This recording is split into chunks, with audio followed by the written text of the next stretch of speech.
ഇന്നത്തെ എപ്പിസോഡിൽ ലാലേട്ടൻ എല്ലാവർക്കും ഒരു ടാസ്ക് കൊടുത്തു. ലാലേട്ടൻ ഒരു ഡയലോഗ് പറയും, അതിന് പറ്റിയ യോജിച്ച ഒരാളുടെ പേര് പറയണം എന്നുള്ളത്. വിലമതിക്കാനാവാത്ത മുത്ത് എന്നൊരു ഡയലോഗാണ് ലാലേട്ടൻ പറഞ്ഞത്. അതിന് പറ്റിയ ആളാരാണ്, ആർക്കാണ് പറയാൻ താല്പര്യം, പറഞ്ഞോളൂ എന്ന് പറയുമ്പോൾ സിജോയും ജാസ്മിനും ഒരുപോലെ കൈപൊക്കുന്നുണ്ട്. ഞാൻ പറയാമെന്ന്. അങ്ങനെ ജാസ്മിനോട് പറഞ്ഞോളൂ എന്ന് പറയുമ്പോൾ ജാസ്മിൻ ഗബ്രിയാണ് പറയുന്നത്.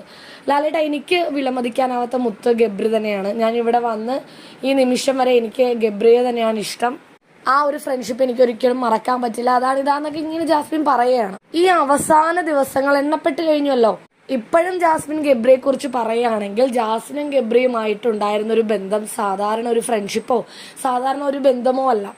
ഇന്നലത്തെ എപ്പിസോഡിൽ തുടക്കത്തിൽ തന്നെ നമ്മളെ കാണിച്ചതാണ്. ഒരു വാഴയിലയിൽ സോഫയിൽ ഇരുന്നിട്ട് ഗബ്രി ജാസ്മിൻ എന്നൊക്കെ നെയിൽ പോളിഷ് കൊണ്ട് എഴുതി അതൊക്കെ അലങ്കരിച്ച് പൂക്കളൊക്കെ വരച്ച് കളർ കൊടുത്ത് ആ വാഴയുടെ ഇടയിൽ തന്നെ ആ ഒരു ഇല എടുത്ത് ഫിറ്റ് ചെയ്ത് തിരിച്ചു വെക്കുന്നതൊക്കെ കണ്ടതാണ് നമ്മൾ.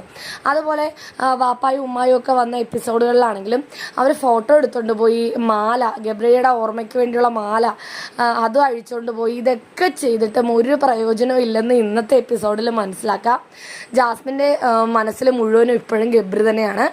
പുറത്തിറങ്ങിക്കഴിയുമ്പോൾ ഇനി എന്താകുമെന്ന് അറിയില്ല. എന്തായാലും ഗബ്രി പോയിട്ടും ജാസ്മിന് ഗബ്രിയോടുള്ള സ്നേഹം അല്ലെങ്കിൽ പ്രണയം അത് അത്രത്തോളം ഉണ്ട് എന്ന് എല്ലാവർക്കും മനസ്സിലാക്കി കൊടുക്കുന്ന ഒരു എപ്പിസോഡായിരുന്നു ഇന്നത്തേത്.